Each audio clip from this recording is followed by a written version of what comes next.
Shawna Bothwell. I am 49, probably closer to 50.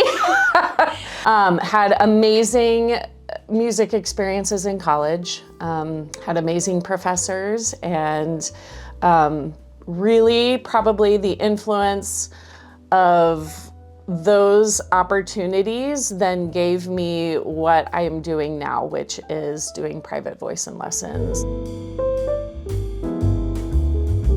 Probably my favorite was like pop rock with, Michael Jackson and Whitney Houston and Paula Abdul and, those people, yeah. And now, still love it, and I do try and continue to listen to newer stuff coming out and do enjoy it. A lot of my influence right now, and probably where I heavily listen, is just in the Christian rock and worship world, because that's what we're doing with our time, and so just trying to keep up with that stuff. So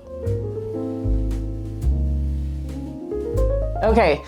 I'm pretty eclectic. I love probably the best generation for me is the 80s music.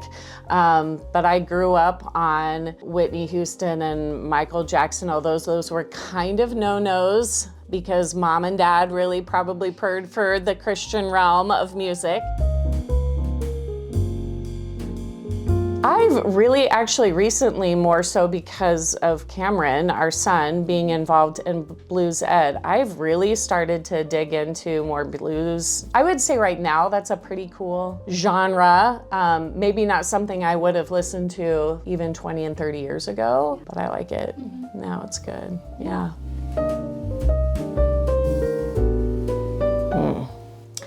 Well, people that I mentioned before, and all three, I would add Prince to that, and all three of them being gone now, I think that probably added to their influence rather than take away. They were doing things that, I listened to particularly Michael Jackson stuff. I listened to that, I'm like, this guy's a genius. Just the intricacies that he was putting into and layers that he was doing himself. Prince was another that was just out there and good and just was pushing the edge on things. I think vocally would be where I would go with Whitney Houston on that. She was just, I don't even need to say anything. So, yeah. Ooh, good question. I still go to like Apple Music or Amazon, and that's a pretty big deal for me to do that. But I'm still, or YouTube sometimes if I'm just listening to one song or whatever. But if I preferred to do it, it would just be, I have things downloaded on my phone and listening to it that way. So I love that idea. But I haven't. And as I just told you, I'm like, oh, we just got rid of all of our CDs. We thought we were so great to get them ripped onto our computer, and we're like, great, we're gonna have all this space. But I do love like going in, and if somebody's a record person in vinyls particularly, I do love that sound. It's really good, yeah. Ooh.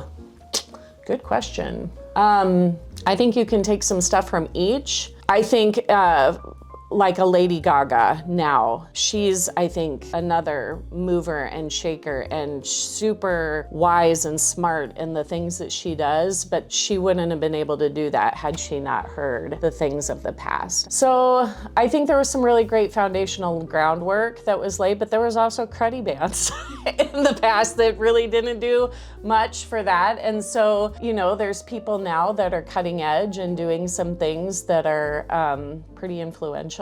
And I don't know, I'd say that those are all gifts given. And whether you were born in the 50s or you're born in 2020 and getting going with stuff, if you've been given that gift, then you're gonna put an influence and a stamp on the music world no matter when you were born. Well, I don't love it. I don't love listening to it.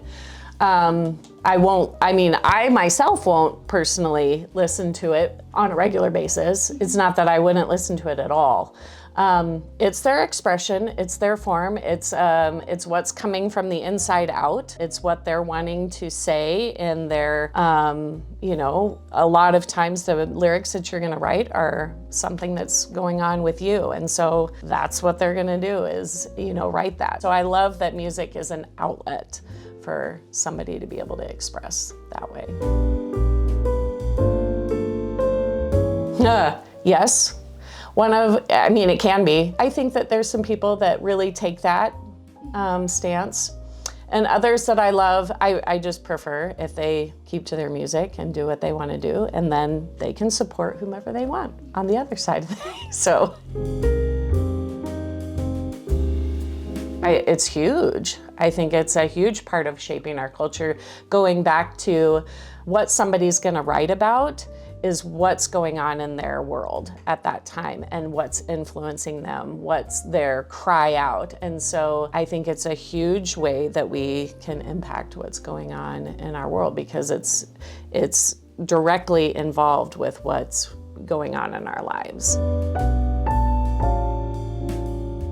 I think it's just powerful. I think every kid should be exposed, and I wouldn't even say just exposed. I would say delve into it a little bit. It's a rhythm of life, and I think it's super important that kids are not just exposed to it, but that they grapple with music a little bit and they involve themselves in it. And whether that's like, I think in college, one of the most popular classes that at the music building we would always see all these kids come into was history of rock or whatever. And we were like, well, here comes.